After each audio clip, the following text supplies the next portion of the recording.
Mga kasama sa DYHP Sumbunganan, update diha kaninyo mga kasama ato natabangan ni ato lumilabayng adlaw. Kato in taong usa ka 40-year-old cancer patient. Una po'y ang iyahang problema mao ang breast cancer stage 4. Niya napoy nasinati nga bone cancer gani ni punta na. Apektado na po ang iyahang brain. Mao na nga nagpatabang taon diri ang inahan aron makapahag og tabang pinaagi sa ato mga sukintig paminaw diri sa tong tulumanon DYHP Sumbunganan aron sa ingon adunay magamit puno-puno sa treatment tambal labi na sa radiation sa mga pasyente nga si Maria Fe Obrador. Pasalamaton mi diri sa DYHP. DYHP Sumbunganan gumikan sa iyong makaranayon nga suporta og tabang nakatunol ta og 10,000 pesos ngadto sa nawagan nato nga si Eda Obrador para sa iyahang anak. O bisan pa man nga padayon nga nag-recover na naa sa ilang Pinoy-anan human ma-discharge sa ospital kung nagpaabot sa iyang radiation ingon man ang kadaadlaw nga treatment o kadaadlaw nga pagtumal sa iyahang mga tambal. Di ay pasalamat ni Maria Fe Obrador alang kaninyong tanan nga ni abag sa iyang panginahanglan. Ato ni paminawon. Good morning, Ma'am Aida and Attorney Roquel. Magpasalamat dahil ko sa inyong tabang nako. Sukad pa sa una, pag year 2022, hantod karon year 2026 na, naaragi hapon mo nga anda mo tabang nako.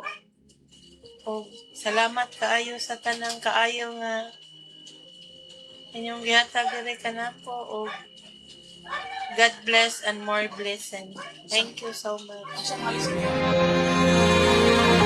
Mga kasamang pasyente mismo, mo inipadala nining video message nga nagpadayag sa iyang pasalamat sa atong tulumanon o laping importante niya ka ninyo sa matag panimalay nga nagpaminaw karon sa matag kasing-kasing nga nibati sa ilang kaluoy o sa ilang gugma sa mga higayon nga manawagan ta labi na sa ato ang baguhan lang gitabangan nga usa ka breast cancer patient, bone cancer patient. Dayon kay salamat kaninyong tanan. Pipila siguro ka nato, diha kaninyo moingon nga ang 100 pesos, 50 pesos, 20 pesos gamay raman. Apan karon nga ato natapok nakaabot og 10,000 pesos. Dakong pasalamat sa pamilya. Nataliwa silang kalisdanan, taliwa sa ilang mga pagsuway karon nga nahiaguman apan sa ginagmayng tabang pinaagi sa atong tulumanon. Nakahatag butang dakog mensahe ngadto ining pamilya labi gyud sa cancer patient mga kasama. Naa ang pagtabang. Kasamang Nestor usahay mang base sa mga experiences sa mga higala na tay mga kailangan mo ingon nga na heal unang-una sa tabang no sa labaw makagagahom sa iyang giya o sa iyang healing power.